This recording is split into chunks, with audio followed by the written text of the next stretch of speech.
December 3rd, 2000, Reckless was born. Yeah. You were born in Toronto? No, I was born in Jamaica. In Jamaica, Yeah. okay. And then when did you come here? I came here when I was 9. When you were 9 years old? Yeah. Okay. So you did kind of have a little upbringing in Jamaica? Yeah. Okay, what was that like? Fun. Yeah? It was fun. It was different. It was, compared to what life is here, it's like, life was more meant to be on, say here is like there's more opportunities, Like, when you go to school in Jamaica, I'm not saying you don't have a chance to make it, but it's like the chances are less.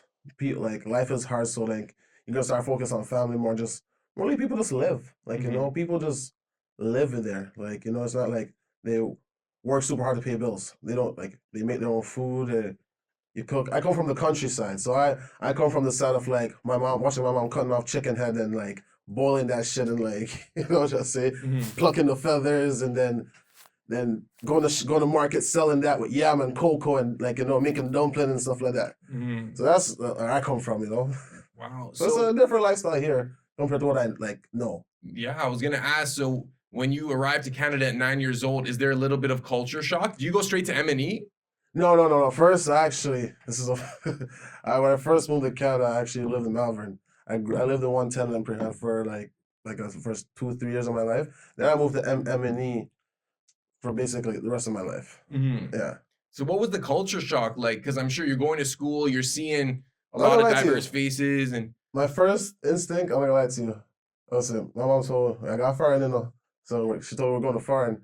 So I'm like, I'm about to see white people. I don't like to. That's the first thing. I'm about to see white people. But then I touch it down. I'm like, oh, there's black people, there's brown people, there's Asian guys. I'm like, whoa, I'm somewhere. And it was really, over time, it was really interesting to get, like, because a lot of my close friends are not even black, like, you would think, like, or like, not even my own race, but like, one of my close friends are like different races, like, so I've come a long way learning Canada and the country it is. And when you were speaking with Macadelic, you said that you got expelled from a lot of schools in elementary school. Yeah. What were you getting expelled for them times? Dumb shit. Fights, just doing dumb shit. Like, or just fuck. Just sometimes it's like life is just life, and you just fuck. You gotta mess up in life. That's how you learn, right? Yeah, you gotta fuck. Well, sometimes you gotta stop fucking up. You gotta realize, like, it's okay to mess up, but then you gotta realize it's okay to stop repeating your habits. Like, if you, like, for example, you want to say you want to stop smoking, can't tell yourself you want to stop smoking next thing you know, you're grabbing the next spliff, or like, like I tell myself I want to stop smoking, and I'm calling, so like, I need a thing, I need this, bring some grabber, this and that, but you know what I'm saying? So you just gotta be honest with yourself, and that's how I came honest with myself. Like, am I gonna continue smoking? Yes, I just need to mediate how much I'm smoking, how much am I investing in smoking into how much I'm investing into my day. You know what I'm trying to say? Yeah. Balance. That's the key word I learned in jail. Balance. That's like, When did you start balling up?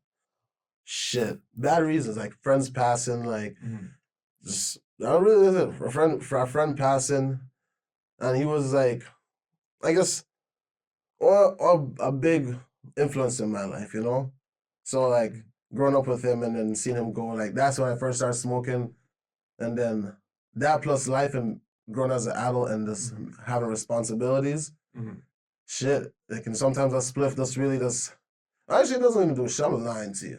Spliff doesn't do shit but waste time. Like, I'm not gonna lie to you. But like, how old were you? When I started smoking? I didn't start smoking until I finished high school. So I think I was 17, 18, one or the other. So I know I finished high school, and then I started smoking. Like, that's when I started like buying blunts and then trying to roll up, and then from there, blunts were fucking me up and costing me too much. I'm like, this is shit. I'm only buying like, I'm getting like 5 packs of this. Just five of this, and I'm done. And you can't even put like a 20 in there. You gotta put a good amount of weed in there for it to be a nice blunt. It's like, that's when I got into spliffs. Yeah. And that's life since.